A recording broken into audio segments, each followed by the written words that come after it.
Pakistan Tehreek Insaf Spain کے زیر اہتمام سابقہ وزیر اعظم عمران خان کے حق میں تاریخی احتجاج کیا گیا۔ صدر P T I Spain Muhammad Shiraz Bhatti Barcelona کے زیر صدارت سابقہ وزیر اعظم عمران خان کے ساتھ اظہار یکجہتی کے لیے ہزاروں کی تعداد میں مرد و خواتین اور بچوں نے احتجاج پیش کیا۔ تقریب کا آغاز تلاوت کلام پاک سے ہوا۔ تلاوت کے بعد درود پاک پڑھا گیا اور پاکستان کا قومی ترانہ پیش کیا گیا۔ تقریب میں نظامت کے فرائض secretary general P T I Spain Chaudhry Abdul Saboor نے ادا کیے۔ شرکاء کا جوش و جذبہ دیدنی تھا۔ احتجاج میں عمران خان زندہ باد، پاکستان زندہ باد، بیرونی سازش نامنظور، امپورٹڈ حکومت نامنظور، پی ٹی آئی اسپین زندہ باد کے فلک شگاف نعرے بلند ہوتے رہے۔ اظہار یکجہتی کے اس پروگرام میں شرکاء نے اس عزم کا اظہار کیا کہ وہ عمران خان کو 2/3 اکثریت کے ساتھ دوبارہ پارلیمنٹ میں لے کر آئیں گے۔ احتجاج میں لوگوں کا کہنا تھا کہ اگر اوورسیز کے رائٹ آف ووٹ کو امپورٹڈ حکومت نے چھیڑنے کی کوشش کی تو ہم کسی صورت خاموش نہیں بیٹھیں گے۔ ووٹ ہمارا آئینی حق ہے جو ہمیں عمران خان نے دیا ہے۔ اظہار یکجہتی کی تقریب میں شرکاء نے بڑی تعداد میں پارٹی پرچم، بینر اور پلے کارڈ اٹھا رکھے تھے جن پر عمران خان کے ساتھ اظہار یکجہتی، امپورٹڈ حکومت نامنظور، بیرونی سازش نامنظور جیسے کلمات درج تھے۔ پاکستان تحریک انصاف اسپین کی طرف سے شرکاء کا دلی شکریہ ادا کیا گیا۔ شرکاء نے پی ٹی آئی اسپین کی ٹیم کو کامیاب پروگرام آرگنائز کرنے پر مبارکباد پیش کی۔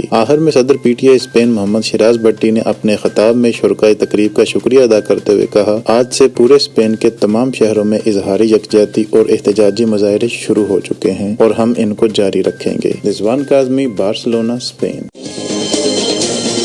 33 نیوز، اوورسیز پاکستانیوں کی آواز۔